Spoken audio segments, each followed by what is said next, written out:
Level 1 Demon Lord and One Room Hero is a Japanese manga series written and illustrated by Tofu, spelled with a U. I don't know why, so don't ask me.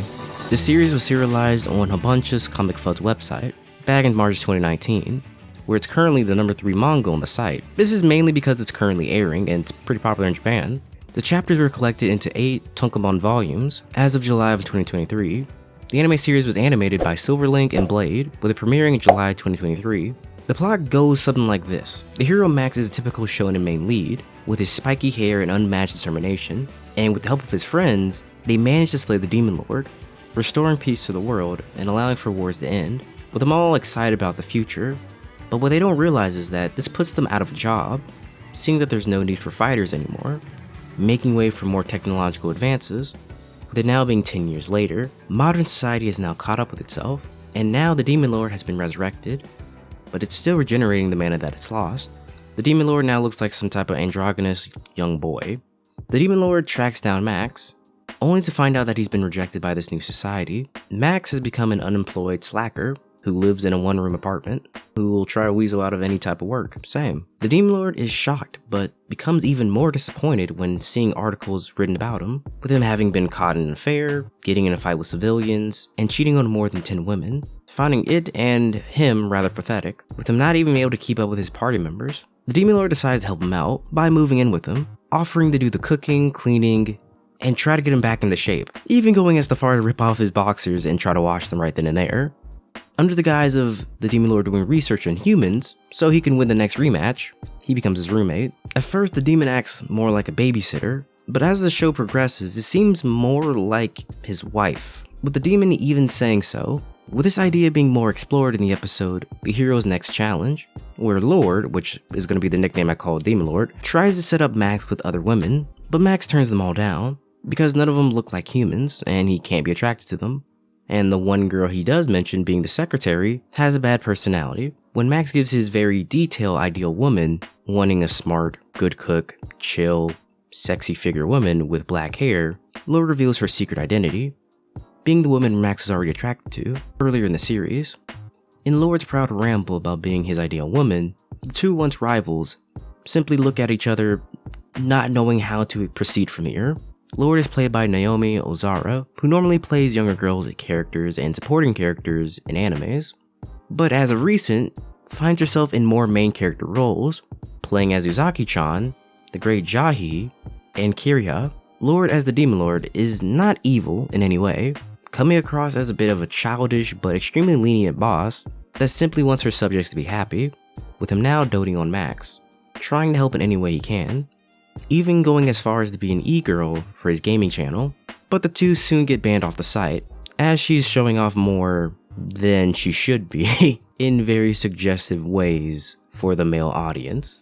The other demons don't like this attention that Max is getting and try to interfere. After the two of them start living together, more of their friends start to pop up, being Lord's secretary and right-hand woman, Zaina, who's played by Hakasa Yoko, arguably the most accomplished actor in the show. She plays Whis from Ruby, Li Kuang from Kingdom, Tio from Art of Furita, Yu from the entirety of Shaman King series, Emilia from Part-Timer, Rias from DxD, Kayako from Danganronpa, Hoki from Infinite Shadows, Mio from K-On!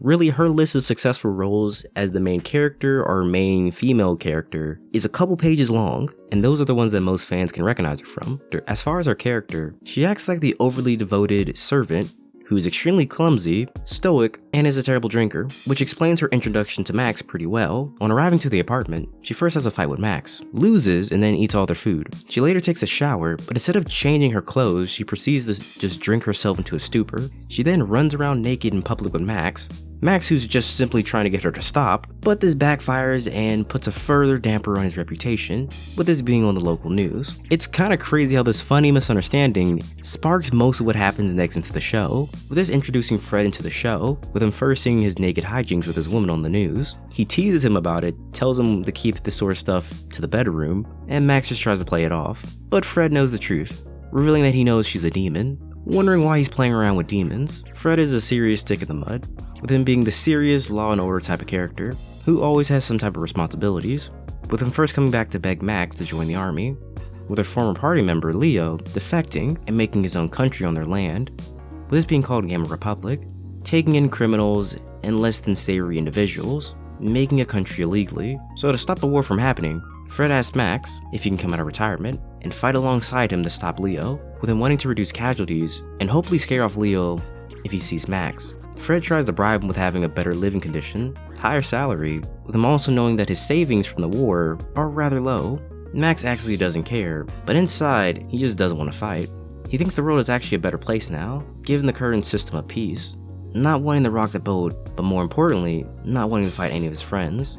Unfortunately, Fred is not able to convince him at this point, but before he leaves, he wants to go check his closet, feeling a dark demonic pressure there, with this being where Lord is hiding. Luckily for Lord, all he ends up seeing is the ghost girl. Since Fred is a priest, he's the only person that can actually see her. To be honest, I don't know what purpose the ghost girl has in the show yet, but I do find the character to be kind of interesting because you could do something this later down the line. After some hijinks, Max and Lord eventually meet Leo, with this being because one of his subordinates were undercover, while Max and Lord were spending the day together, having a date, with the two of them going on vacation to Gamma Republic. This of course being after Lord put some type of genjutsu on Max. Originally they thought that Gamma Republic would be some type of hostile, terrorist-infested border country, but once they get there, they see that it's nothing more than a peaceful hot spring resort area, where the people love Leo for making their home a lovely place. Leo is the overly energetic, childish type of character that takes most things at face value, not exactly the type of person you would think would be competent to actually run a country. Eventually these two sides have to collide, coming down to a fight between the Kingdom versus the Republic, Fred versus Leo essentially neither one of them wanting to back down. With the conflict being broadcasted for the whole world to see, Lord is confused why Max is not intervening, questioning if they're really friends. He ends up snapping at her, revealing that he can't exactly pick a side here, because that would mean killing the other one. Eventually though, with the help of Lord and his former teammate, he's able to defeat both Fred and Leo. The first season ends off with meeting more of Lord's demon subordinates, and the two of them visiting the demon realm, where the two of them are the main event at a wedding reception. Overall, I could say it's my favorite anime of the split, coming across as a wholesome comedy, with it being to me like an older version of Devil's a Part-Timer, with the characters all knowing each other, coming back from their background, whether it be demons or heroes, but now for the most part are removed from that line of work. Both main leads are just older and more chill, with me actually preferring this type of dynamic. I can see why the actor that played Jahi-sama is back playing another character just like her last one, since they're basically the same character. Like I said, it's probably one of my most favorite animes of the split. I definitely hope it gets a season 2. Overall, it's probably like a 2 out of 5. You guys should definitely go check it out. Well, that's gonna do it for the video. See you next time.